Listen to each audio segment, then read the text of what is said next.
On August 17, 1943, at 10:15 a.m., General Diagfleger Adolf Galland was standing on a train platform in Rintenheath, East Prussia, watching Reich Marshal Hermann Göring board his luxurious railway carriage. They had recently concluded a meeting regarding the operations of Luftwaffe fighter planes.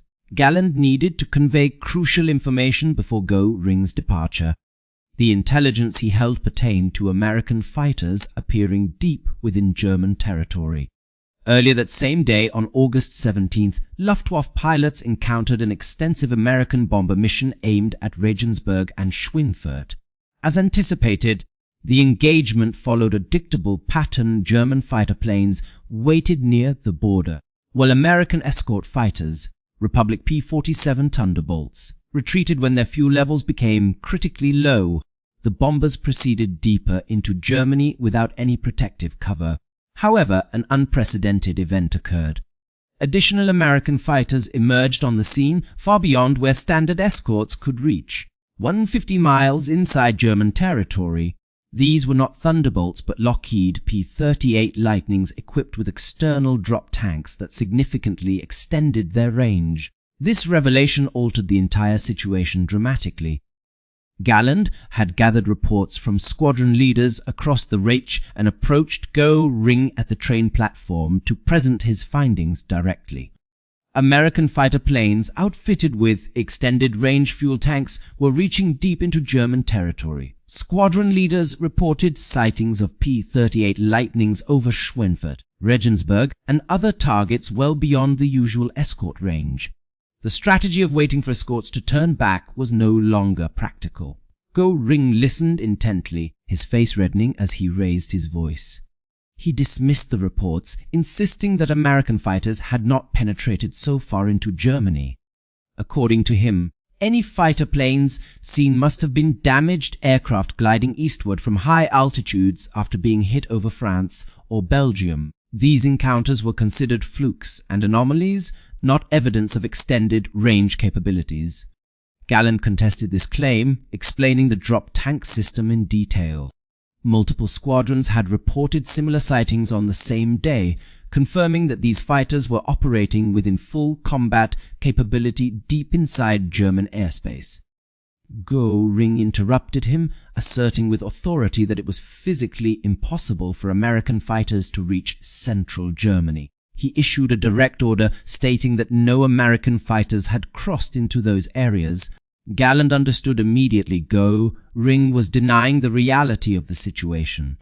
The Reich Marshal rejected intelligence that contradicted his beliefs. In response to this dismissal, Galland smiled in a way that witnesses later described as unforgettable. "Orders are orders," he said respectfully. Then the train departed and Galland watched it leave. He realized that the Luftwaffe had missed its chance to prepare for an impending threat that would ultimately destroy it. What followed would lead to the deaths of thousands of German pilots who were fighting against an enemy they had been told did not exist. The very next day after Göring dismissed Galland's warning, on August 17, 1943, during the Regensburg-Schweinfurt raids, the Luftwaffe lost approximately 25 to 27 fighters. Many of these losses were inflicted by the long-range P-38 escorts that Göring had insisted were impossible.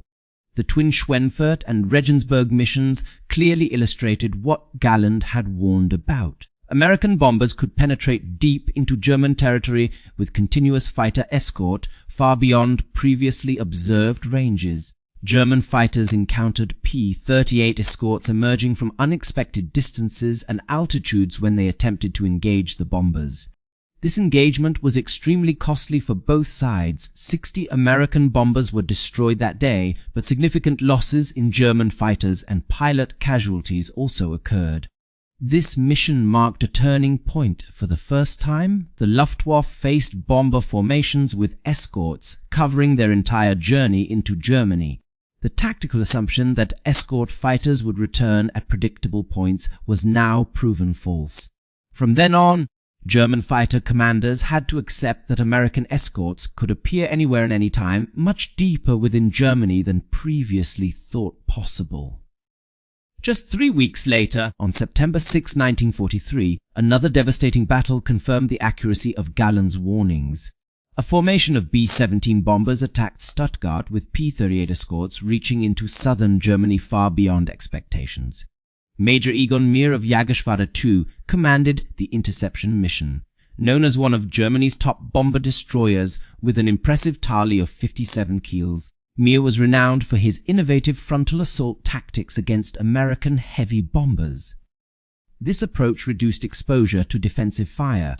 On this particular mission, Meyer's squadron engaged the enemy from directly ahead of the bomber formation as planned, successfully hitting several targets.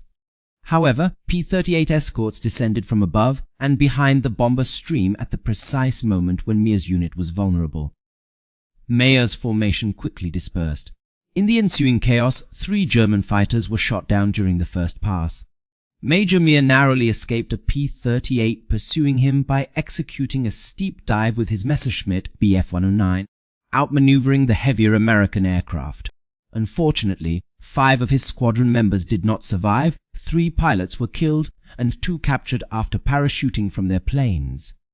Despite these efforts, only 0 bombers could be confirmed as destroyed, rendering the mission a failure. By October 1943, it was clear that American bombers with fighter escorts were striking deep into Germany, which Göring had previously claimed to be impossible. The Luftwaffe continued employing tactics based on outdated assumptions.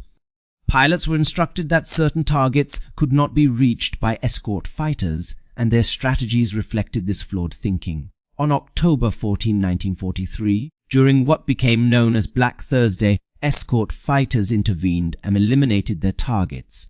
A Schweinfurt raid that day inflicted devastating losses on both sides. The Americans suffered the loss of 60 bombers, while the Luftwaffe lost 38 aircraft with pilots either killed or wounded.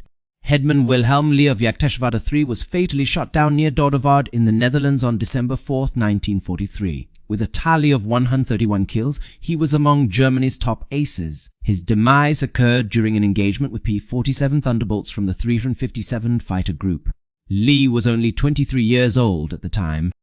The death of skilled pilots like Lee severely diminished the Luftwaffe's combat capability. The raid on Black Thursday highlighted both the resilience and vulnerabilities of American bombing tactics. Losing 60 bombers in a single day equated to about 9% of the total force, resulting in 600 ACRU casualties.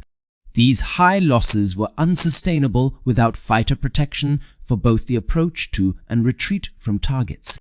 Following this event, the American 8th Air Force halted deep penetration missions temporarily to regroup and wait for more long-range escorts. For the Luftwaffe, however, the raid was equally foreboding.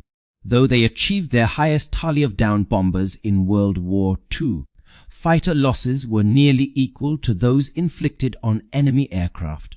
The Germans destroyed 60 American bombers but lost 38 fighters and 42 pilots. Previously, for every bomber shot down, only 1 or 2 fighters would be lost. Now the ratio was approaching parity. If this trend continued, the Luftwaffe would suffer attrition much faster than the Americans due to dwindling fighter resources. Recognizing these dynamics, Galland produced another comprehensive report in November 1943. The report examined fighter aircraft losses on a monthly basis from June to October. Specifically, 87 fighters were lost in June, followed by 106 in July, 174 in August, 193 in September, and 224 in October. This trend was evident. The number of losses was increasing rapidly. Furthermore, there was a concerning shift in the ratio of experienced pilots to new recruits. In June, 6% of fighter pilots had more than 6 months of combat experience. However, by October, this percentage had dropped to just 40%. Consequently, the Luftwaffe's most valuable resource, experienced pilots capable of surviving combat and instructing future generations, was being depleted. General Galland warned that if immediate action was not taken, the fighter force would reach a critical juncture within 6 months. Beyond this point, losses would surpass the capacity for new pilots to be trained and deployed, leading to an irreversible decline. Despite his efforts to convey these serious concerns to Hermann Göring and other high-ranking officials in the Air Ministry, he received no response. Göring refused to recognize the impending crisis, while directives from the Air Ministry focused on boosting morale and advocating for more aggressive tactics. However, these measures failed to address the fundamental issue as German pilots were facing overwhelming odds, being outproduced by their adversaries and increasingly outmatched due to better trained Allied pilots flying superior long-range aircraft. Galland meticulously documented each loss and compiled detailed reports. Weekly reports were dispatched to Göring and the Supreme Command, detailing the tactical landscape with meticulous precision. American fighter planes equipped with extended range capabilities were now providing continuous cover for bombers throughout German airspace. This rendered the outdated doctrine of waiting for escorts to withdraw completely irrelevant. Immediate adoption of new strategies was imperative. Additionally, there was an urgent need to boost fighter production and intensify pilot training programs. Despite developmental challenges, the MiG-22 jet fighter required expedited deployment due to its superior speed, which would enable it to breach escort defenses and target bombers effectively. However, Galland's recommendations fell on deaf ears at the Reichsmarshal's office. Göring had already made his decision back in August. American long-range fighters did not constitute a strategic threat, so existing operational protocols would remain unchanged. Nevertheless, everything was poised for dramatic alteration. By November and December 1943, the worsening scenario exceeded even Galland's dire predictions regarding American fighter advancements. On December 1, 1943, an entirely new challenge emerged over German skies, rendering the P-38 threat comparatively insignificant. The North American P-51 Mustang had been operational for 2 years, initially serving in reconnaissance and ground attack capacities within the Royal Air Force. The United States Army Air Forces deployed early versions of the Mustang in North Africa and the Mediterranean theater. However, these aircraft were equipped with Allison engines that underperformed at high altitudes, limiting their ability to escort bombers during missions over Germany's airspace. German intelligence was aware of this limitation and concluded that the early Mustangs posed no significant threat to high-altitude bombing operations. North American aviation later retrofitted the Mustang airframe with the British Rolls-Royce Merlin engine, which featured a 2-stage supercharger capable of maintaining power at altitudes exceeding 30,000 feet. This modification, combined with the Mustang's aerodynamic efficiency, resulted in an aircraft that could match and surpass German fighters. The P-51 was now capable of flying as any German fighter, outpacing most enemy aircraft, maneuvering effectively in dogfights, and boasting a range nearly double that of previous escort fighters. With 2 external drop tanks, the P-51's operational reach extended to over 800 miles from its base, allowing it to engage in prolonged combat near strategic targets before returning home.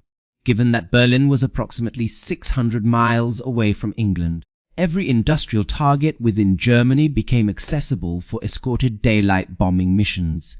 On December 1, 1943, the 354th Fighter Group executed its first P-51B combat mission over Europe from Boxted Airfield in England. The unit had only recently received these aircraft after training with P-39 Airacobras in the United States. Many pilots had accumulated less than 5 hours of flight time in the P-51 before their inaugural combat sortie, yet the plane's intuitive handling and forgiving nature made it easy to operate even for inexperienced pilots. Pilots who previously flew P-47s found the Mustang to be as responsive and agile as a fighter half its size. On December 5, P-51s escorted bombers on a mission over Amiens in northern France. By December 11, they had extended their reach to Münster on Germany's coast. On December 13, 1943, the P-51 achieved a pivotal breakthrough that would permanently alter the course of aerial warfare. A formation of 55 P-51 Mustangs escorted B-17 bombers on a mission to Kiel, located roughly 480 miles from England and deep within German territory at approximately 240 miles inside its borders. The mission lasted 4 hours and 30 minutes, during which Mustangs intercepted Luftwaffe fighters over the target area, downing 6 German planes without suffering any losses themselves. The American bombers successfully struck U-boats construction facilities with little opposition from enemy aircraft. This operation demonstrated that U.S. heavy bombers could now reach any part of Germany with adequate fighter escort protection. The long-standing issue of inadequate escort support for strategic bombing missions since 1942 had finally been resolved. Galland recognized the severity of the situation and flew to Berlin late in December 1943 to brief Göring on the P-51 Mustang, presenting intelligence reports that included technical specifications, performance data, and combat assessments from pilots who had encountered the new fighter. The P-51 was shown to be faster than both the Bf-109 and Focke-Wulf 190 at all altitudes, capable of matching German fighters in turns, and boasting a greater range than any previous escort aircraft when equipped with external drop tanks. Galland recommended immediate emergency measures, emphasizing that Germany must focus on increasing fighter production and prioritizing the Me-262 jet program despite fuel shortages. He also stressed the need for accelerated training programs to counteract the threat posed by American fighters. If these steps were not taken promptly, he warned, Germany faced strategic defeat in the air war. However, Göring dismissed Galland's concerns, maintaining that the P-51 was merely another American fighter and did not pose a significant threat. German pilots outmatched their adversaries, and German tactics were equally superior. This edge would enable the Luftwaffe to triumph due to skill and bravery. Galland contended with Göring during a meeting, presenting him with intelligence reports. He emphasized the consequences if P-51s accompanied bomber missions to Berlin. Despite this evidence, Göring remained unconvinced. The discussion concluded without resolution. Upon returning to his headquarters, Galland realized that the Luftwaffe had essentially sealed its own doom. The American strategic bombing campaign escalated throughout January and February of 1944. An increasing number of P-51 Mustangs began escorting bombers on missions to Frankfurt, Leipzig, and other targets across central Germany. As a result, losses for the Luftwaffe steadily increased. On February 20, 1944, the United States initiated Operation Argument, also known as Big Week, a 6-day assault targeting German aircraft factories. The objective was to cripple the Luftwaffe's production capabilities and lure German fighters into combat where they could be overwhelmed. Over 500 American bombers targeted various facilities across Germany, all supported by vast numbers of 30 Ace P-47s and P-51 fighter escorts. The Luftwaffe threw every available squadron into the fray, with seasoned aces performing multiple sorties daily. Untrained pilots were hastily thrown into combat, resulting in devastating casualties. During what became known as Big Week, the Luftwaffe suffered heavy losses. 262 fighters destroyed and an additional 180 severely damaged beyond immediate repair. The loss of experienced pilots was even more severe, with about 100 killed, 90 wounded, and 43 missing. Among those who perished were squadron leaders, flight commanders, and seasoned veterans crucial to the fighter corps. Major Egon Mayer, a survivor of the September 6th incident, met his end on March 2, 1944, when he was shot down by P-47 escorts over France. With 1 to 2 kills under his belt, he died at just 29 years old. Kurt Urban Hedman from Jägerschwader was killed on February 27 during a bomber interception mission over Brunswick. At 24 years of age and with 110 confirmed aerial victories, his loss marked the departure of another highly skilled pilot. These were not merely novice flyers, they were Germany's core fighter expertise. The trainers of new recruits, tactical leaders, and elite aces capable of engaging multiple adversaries while staying alive. Their rapid attrition left no room for replacements, causing mounting despair among figures like Galland, who observed these casualty rates. It was clear that producing an adequately trained pilot required at least 6 months, 1 year to achieve proficiency, and 2 years to reach excellence. Germany was suffering significant pilot losses due to experienced combat veterans being replaced by newcomers with only 3 months of instruction under their belts.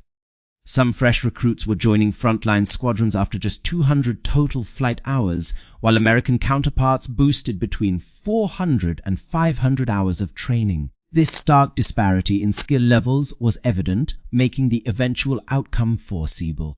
New German pilots typically survived around 5 combat missions before being killed or wounded. The Luftwaffe's destructive decline extended beyond aircraft losses. It involved the systematic decimation of its seasoned pilot corps. A multifaceted crisis in training lay at the heart of this issue. Initially, Germany had not anticipated a prolonged war characterized by attrition. The Luftwaffe's training infrastructure, established in 1939, was intended to churn out steady replacements for a force expected to secure quick victories through tactical supremacy. It presupposed that veteran pilots would survive long enough to mentor novices and transmit combat expertise. Additionally, it assumed an uninterrupted supply of fuel for training purposes and the security of training airfields from enemy strikes. By 1944, however, these assumptions had crumbled. Experienced pilots were perishing at a rate faster than they could train their successors. Fuel allocations to training facilities had been repeatedly slashed to prioritize frontline operations. Meanwhile, Allied aircraft frequently attacked training bases, destroying planes and killing instructors in the process. Consequently, the once effective pilot production system of 1940 had degenerated into one that churned out barely proficient pilots destined for early death. Galland worked tirelessly to rectify the flawed training program. He advocated for additional fuel supplies to support flight academies. He suggested redeploying seasoned pilots from combat roles to serve as instructors. Additionally, he proposed reducing the active duty periods of top-tier pilots so they could live long enough to educate future generations. All his proposals were rejected. Göring maintained that all available resources should be dedicated to frontline missions. Germany required fighters in actual battles rather than in training facilities. The Reich couldn't justify removing experienced pilots from combat situations for instructional duties when these same pilots were crucial for defending against relentless American air raids. Although this rationale appeared valid on the surface, it was ultimately detrimental to long-term strategy. By neglecting investment in pilot training, Germany guaranteed a continuous decline in pilot quality until its entire force would become ineffective regardless of the number of aircraft produced. The Americans comprehended this strategic flaw and capitalized upon it mercilessly. In early 1944, shortly after assuming command of the 8th Air Force in January, General James Doolittle altered the fighter escort protocol. Previously, American fighters were instructed to stay near bomber formations for direct protection. Under Doolittle's new directive, his fighters were given carte blanche to engage German aircraft aggressively. Fighter squadrons were dispatched ahead of bomber flights to search for Luftwaffe planes while they prepared for missions. Mustang groups were assigned the task of strafing German airfields to destroy enemy aircraft on the ground. The objective was not only to safeguard bombers, but also to obliterate the Luftwaffe entirely by eliminating pilots and damaging aircraft wherever possible. This new approach proved highly successful, as German pilots now encountered American fighters throughout their missions, from takeoff at their own airfields through every phase of flight. As they formed up for their mission, they faced the constant threat of being intercepted by roving Mustang patrols. When advancing towards the bombers, they had to break through protective escort screens. Even on their return trip, with damaged planes and low fuel levels, they risked being pursued and shut down. There was no respite from danger at any stage of operations. American fighters were omnipresent, boasting numerical superiority, superior performance, and highly skilled pilots that ensured dominance in every encounter. On March 4, 1944, a critical turning point emerged when American bombers attacked Berlin for the first time with full fighter escort. Over 600 heavy bombers targeted the German capital, accompanied by 174 P-51 Mustangs flying the entire 100-mile round trip. During this operation, the Mustangs engaged in fierce battles against German defenders over the heart of the Third Reich. They shot down 16 Luftwaffe fighters while losing only 4 aircraft themselves. Berlin, a city once promised by Hermann Göring to never be bombed, now lay within reach of American daylight bombing operations fully protected by fighter escorts. Göring reportedly admitted privately that seeing Mustangs over Berlin meant Germany had lost the war, although he continued publicly asserting control and confidence in his forces' capabilities. The reality, however, contradicted these assurances. The Luftwaffe was no longer invincible. German pilots, though still skilled, were outmatched by their American counterparts. Assertions of eventual Allied resource depletion proved false, as Germany struggled to maintain its strategic edge against relentless Allied advances. By April 1944, Galland was confronted with such a severe crisis that he submitted a report directly to the High Command, bypassing Göring entirely. The document was dated April 27, 1944, and detailed the dire situation of the Luftwaffe fighter force. In the preceding 10 major operations, the force had suffered losses of around 500 aircraft and nearly 400 pilots. Over 4 months, from January to April, more than 1,000 pilots were either killed, wounded, or captured. The enemy outnumbered German fighters by ratios ranging from 6-1 to 8-1 in various engagements. The standard of Allied fighter pilot training was exceptionally high. New American and British pilots entering combat had between 400 and 500 hours of flight experience, while their German counterparts were often sent into battle with less than 200 hours, some even having fewer than 150. This disparity was exacerbated by the collapse of the training infrastructure due to fuel shortages and relentless Allied attacks on airfields. In his report, Galland expressed that he would rather have had a single Messerschmitt Me-262 in action compared to 5 Bf-9s at that moment. The Me-262 was the jet fighter that Galland had been advocating for deployment for months. It surpassed any Allied fighter by 100 miles per hour and could penetrate escort screens to attack bombers undeterred. However, Hitler insisted on developing it as a bomber rather than an interceptor. Valuable time was wasted converting the aircraft to carry bombs instead of maximizing its potential as a frontline fighter. By late 1944, when Hitler finally reversed his decision and permitted jet fighter production, it was too late to salvage the decimated Luftwaffe fighter force. The losses persisted throughout spring and summer 1944. From January through May, over 262 German fighter pilots were killed, wounded, or declared missing. In March alone, there was a devastating loss of personnel and resources. According to Luftwaffe records, in March 1944, fighter squadrons endured severe attrition that nearly crippled their operational capabilities. For instance, Jagdgeschwader 11 suffered the loss of 28 pilots over 3 weeks, while Jagdgeschwader 3 lost 31 pilots during the same period. These were highly experienced units with years of combat behind them, yet they were being decimated by overwhelming Allied numerical superiority. The casualty figures illustrated the dire situation. Germany could lose 10 fighters and struggle to replace them within a month, whereas the Allies could sustain losses of up to 100 fighters daily and still rapidly replenish their forces. The British lost 50 bombers weekly but had them replaced quickly due to superior industrial capacity and training pipelines. This disparity made it impossible for Germany to maintain parity in such a war of attrition. On June 6, 1944, the Allies initiated Operation Overlord with the invasion of Normandy. The Luftwaffe was expected to counter this offensive through extensive fighter and bomber missions against the landing zones. On June 5, Luftwaffe 3, responsible for defending France, had only 4081 aircraft available. During D-Day operations on June 6, they managed a total of 319 sorties, while the Allies executed an astounding 1474 sorties. The gap between the two sides was so vast that many Allied soldiers did not spot a single German airplane during the initial week of the invasion. When German pilots attempted to engage, they encountered heavy anti-aircraft fire and numerous Allied fighter planes. Survival rates were low.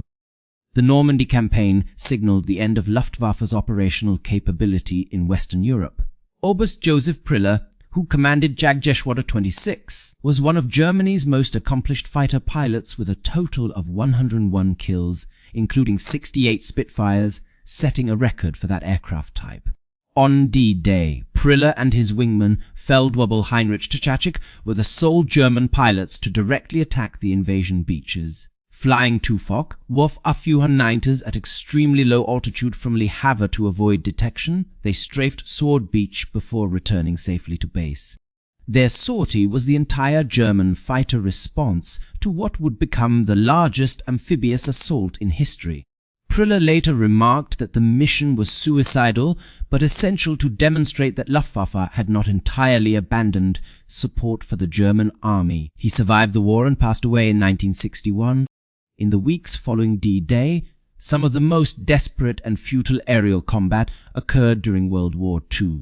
Despite being outnumbered and outgunned, Luftwaffe units launched suicidal attacks against overwhelming Allied air superiority to try and support beleaguered German ground forces. The toll was immense. By the end of June 1944, the Luftwaffe had lost more than 300 fighters in Western Europe alone. In July, losses exceeded 400 aircraft, and August saw nearly 500 fighter planes destroyed. Throughout this period, German factories ramped up production to over 500 fighters per month by mid-1944.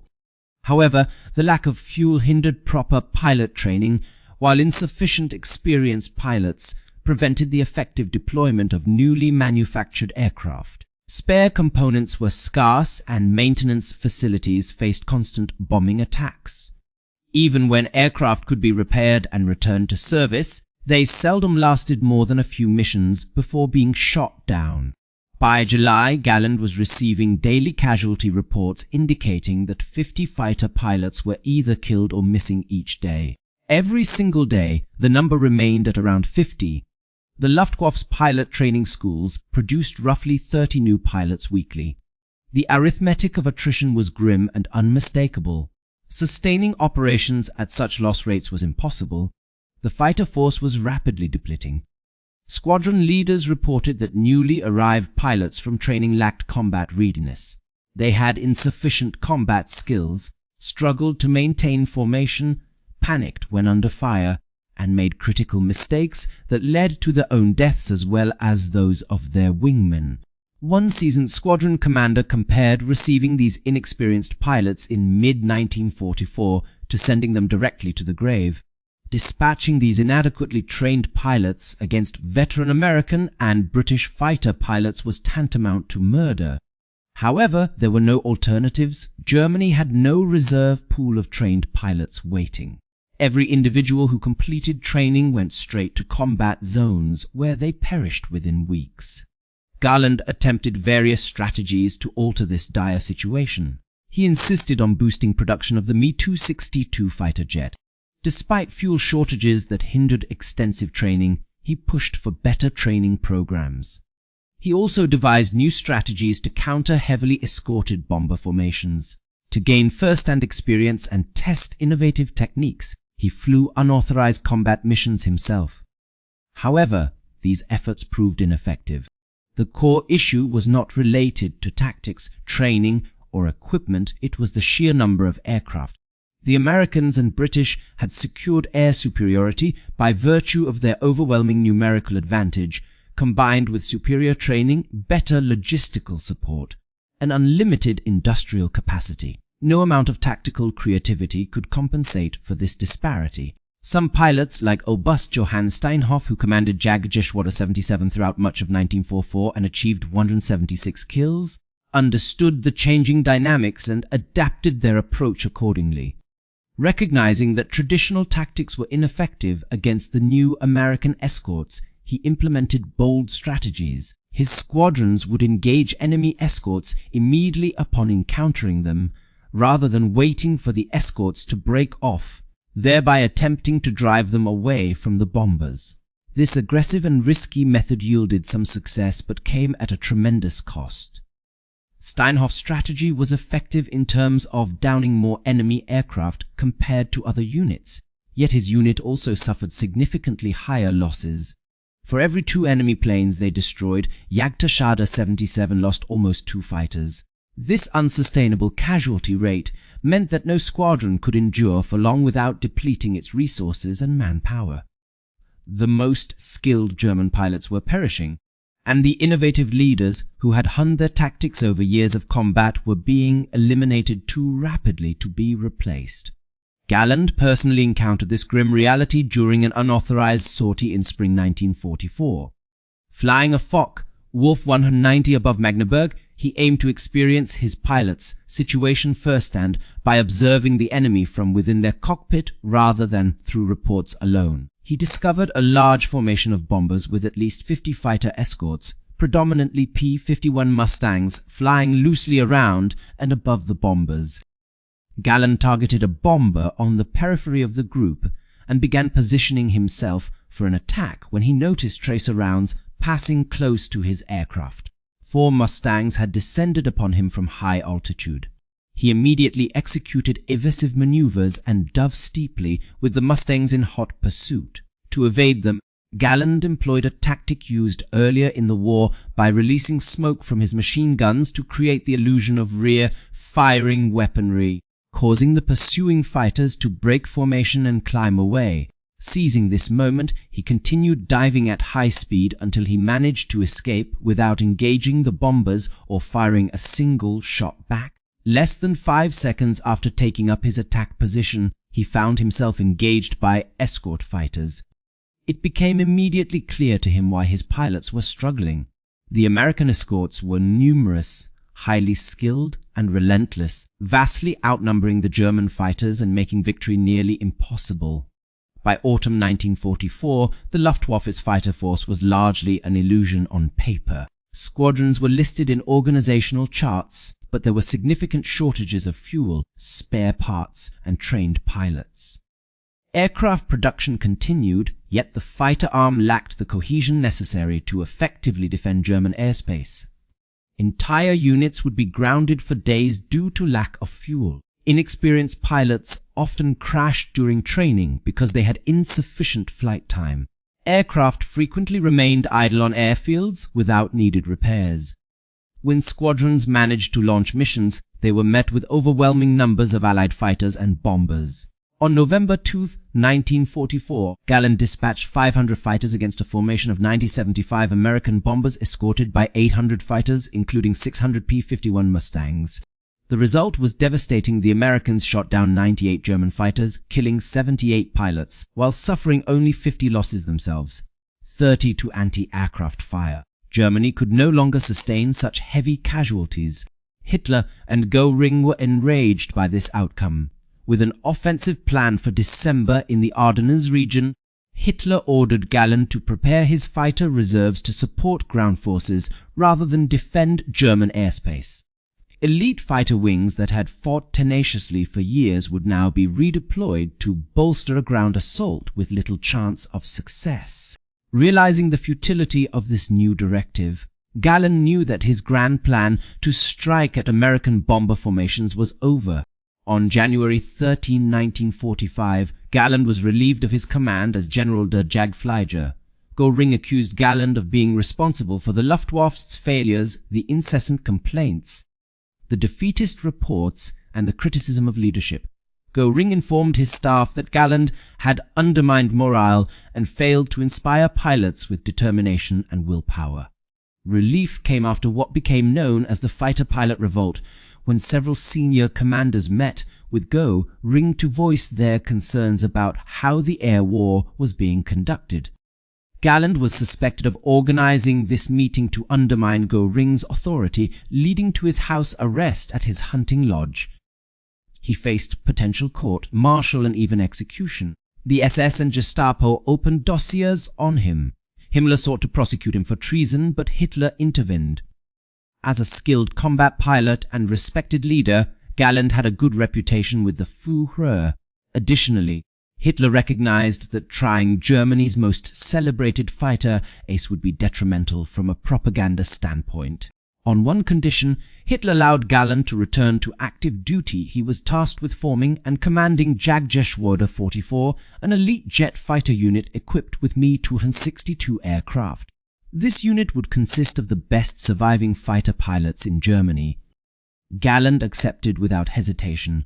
he assembled 10 holders of the Knight's Cross, including highly experienced aces like Johannes Steinhoff with 176 victories, Gutherall with 301 kills, and Hartmann with 220 kills. Some of history's most successful fighter pilots. They began receiving Mi-26 jets in late February and March 1945. The aircraft met all of Galland's expectations, proving to be magnificent machines, reaching a top speed of 540 mph, which was an impressive 100 mph faster than any Allied fighter aircraft. The Mi-262 boasted 4 powerful 30 mm cannons that delivered devastating firepower. It could ascend to 30,000 feet in just 7 minutes, and its jet engines provided acceleration unmatched by piston-engine fighters. In aerial combat, this German jet could dictate when to engage or disengage due to its superior speed. Allied pilots found it nearly impossible to catch the Mi-262 in level flight or during a dive. The only opportunity for Allied fighter planes to shoot down a Mi-262 was either at takeoff or landing when it was slow and more vulnerable, or by damaging it severely during a head-on pass so that the pilot could not control the aircraft. Realizing this vulnerability, Allied fighter pilots began patrolling near known Ma-262 bases, aiming to intercept the jets while they were low and moving slowly. This strategy led to intense battles around German jet airfields, where Allied fighters attempted to catch the jets during their most vulnerable moments, while conventional German fighters sought to protect them. On March 31, 1945, Galland flew his first combat mission in the Mi-262 from Münchener Airfield and intercepted a formation of American bombers near Neuburg. With precise aim, he shot down a B-26 Marauder using just a short burst from his cannons. The concentrated firepower tore the bomber apart. Over the following 4 weeks, Galland managed to score 6 more aerial victories, all heavy bombers.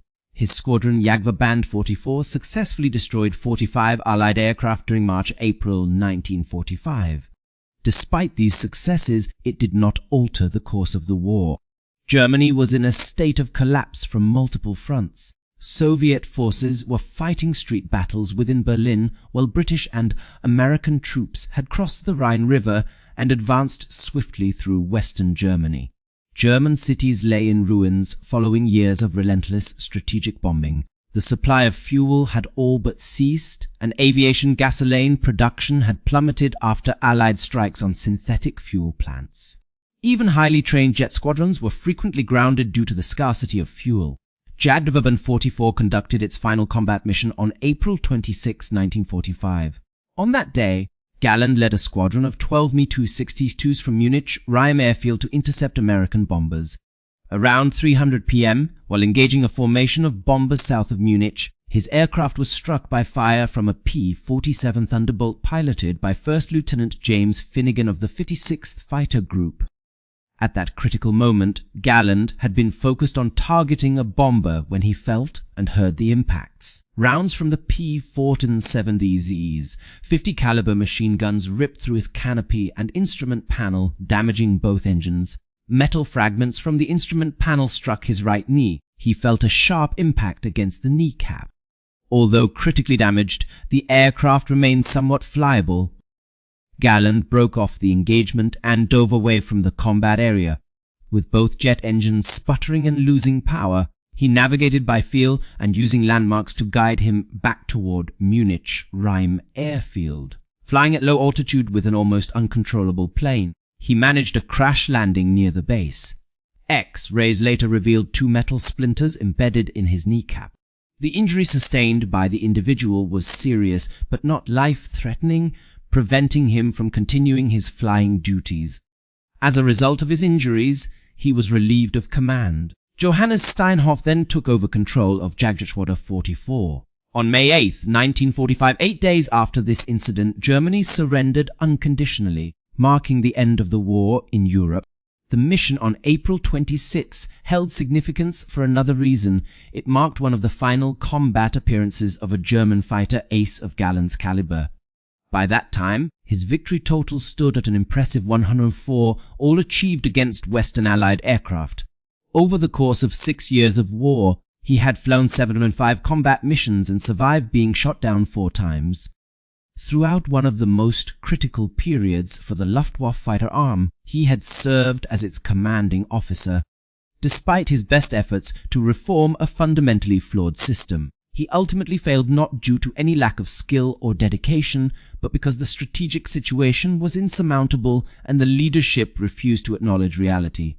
In 1979, 34 years after the end of World War II, Galland met with James Finnegan at an Air Force Association meeting in San Francisco. A graduate student had matched a combat report from Finnegan with German records and facilitated this reunion. The two men engaged in lengthy discussions about their encounter. Finnegan recounted seeing the Messerschmitt Mi-62 making an attack run on the bombers while positioning his P-47 for a shot, whereas Galland detailed experiencing the impacts of being hit and struggling to maintain control of his damaged jet until reaching friendly territory. Their conversation delved into topics such as the aircraft used, tactics employed, and the experience of combat. There was evident mutual respect between them, both having been professional military pilots carrying out their duties during a tragic conflict. This meeting, which was recorded on film, became an invaluable historical document, one of the rare instances where a pilot met with the man who shot him down decades later to discuss the engagement in great detail. Adolf Galland managed to survive World War II. He was captured by Allied forces and spent several years in captivity until his release in 1947. Following his liberation, he worked for 6 years as a military advisor with the Argentine Air Force. In 1955, he returned to Germany where he took up employment as an aerospace consultant. A year earlier, in 1954, Galland published his autobiography, which remains both his first and last book. This work delved into his experiences as General de Gaulle and the contentious relationship he had with Göring and Hitler regarding air strategy. The publication emerged as a crucial primary source for understanding Luftwaffe operations. Galland lived until 1996 when he passed away at the age of 83. Throughout his life, historians frequently inquired about the decisive moment during the aerial conflict. Galland consistently identified August 1943 as the turning point when Germany's fate became clear to him. It was then that he attempted to alert Göring about American long-range fighters penetrating deep into German territory. Upon realizing that this threat could not be countered if leadership failed to adapt, he knew the Luftwaffe would lose its supremacy in the skies. In subsequent years, Galland argued that this decision-making failure cost Germany any chance of maintaining air superiority. If the Luftwaffe had adapted when P-38s with drops first appeared in August 1943, different outcomes might have been possible. Perhaps more resources could have been directed toward jet fighter production earlier, preventing it from becoming too late to do so effectively. Similarly, expanding training programs might have been feasible before fuel shortages made such efforts impossible. Additionally, tactical innovations could have been developed to counter the numerical superiority of Allied fighters before the German pilot corps was decimated. Göring refused to recognize the looming danger. He declared it implausible and instructed Galland to cease reporting such intelligence. By the time the peril was undeniable, it was already too late. The Luftwaffe fighter force was devastated. Thousands of pilots were killed, including many seasoned leaders. The training program collapsed. Germany lost air superiority over its own territory and never managed to regain it. The strategic bombing campaign continued unchallenged throughout 1945. German cities burned, factories were destroyed, transportation networks crumbled, and oil production dropped so low that entire air units were grounded. The war became unwinnable not due to a lack of courage or skill on the part of Germany, but because it had lost control of its airspace. This situation can be traced back to August 1943, when a general attempted to warn his superior about an impending threat, only to have the warning dismissed with an order to ignore reality. Galland never received any official recognition for his warnings, no commendation or acknowledgement that he was correct. Official Luftwaffe records attributed the collapse of the fighter force to overwhelming Allied numerical superiority and inadequate German resources. While reports mention Galland as the officer responsible for fighter operations during the period of decline, there was no reference to him predicting the crisis or recommending solutions months before they were desperately needed. There was no acknowledgement that he had been sidelined by leaders who favored convenient assumptions over uncomfortable truths. After the war, military historians examining records related to the Luftwaffe discovered extensive documentation of Adolf Galland's confrontation with Hermann Göring in August 1943. This included accounts from Albert Speer's memoirs detailing a conversation witnessed firsthand. Historical researchers uncovered intelligence reports submitted by Galland regarding long-range American fighters, along with Göring's dismissive responses and his insistence that such threats did not exist. Combat reports later confirmed that American fighters were indeed penetrating deep into Germany as Galland had predicted. Interviews with surviving Luftwaffe pilots revealed widespread confirmation of similar experiences. They reported being told repeatedly that American fighters could not reach certain distances over German territory, instructing them to wait for escorts before attacking bomber formations and assuring them that losses would improve, none of which actually happened. The situation deteriorated every month until the Luftwaffe ceased functioning as an effective fighting force. Military experts concluded that Göring's refusal to heed Galland's intelligence in August 1943 was one of the most critical commanders of World War II. By refusing to face reality, Göring ensured that the Luftwaffe would be unprepared for the impending threat, leading to its ultimate destruction. Had Germany heeded Galland's warnings, the outcome of the air war might have been different. While the Allies enjoyed significant industrial and numerical advantages, a more prolonged conflict with higher Allied crew casualties could have resulted if bomber losses remained prohibitively high despite fighter escorts. Different strategic decisions by Allied leadership might also have emerged if such losses had persisted. However, none of these scenarios were realized because Göring dismissed Galland's warnings and ordered him to cease reporting on the issue. The repercussions of that dismissal defined everything that came afterward. This is how command blunders unfold in wartime. They do not arise from overt betrayals or clear incompetence, but rather from the refusal to acknowledge unwelcome information, dismissing evidence that contradicts prevailing beliefs, punishing subordinates who report issues instead of addressing them directly, and issuing orders that ignore reality rather than adapting to changing circumstances. Adolf Galland attempted to alert his superiors. He presented facts and proposed solutions, only to be ignored. As a result, thousands of German pilots perished, fighting an enemy they were told did not exist until it was too late to mount an effective defense. If you found this narrative as compelling as we did, please take a moment to like the video.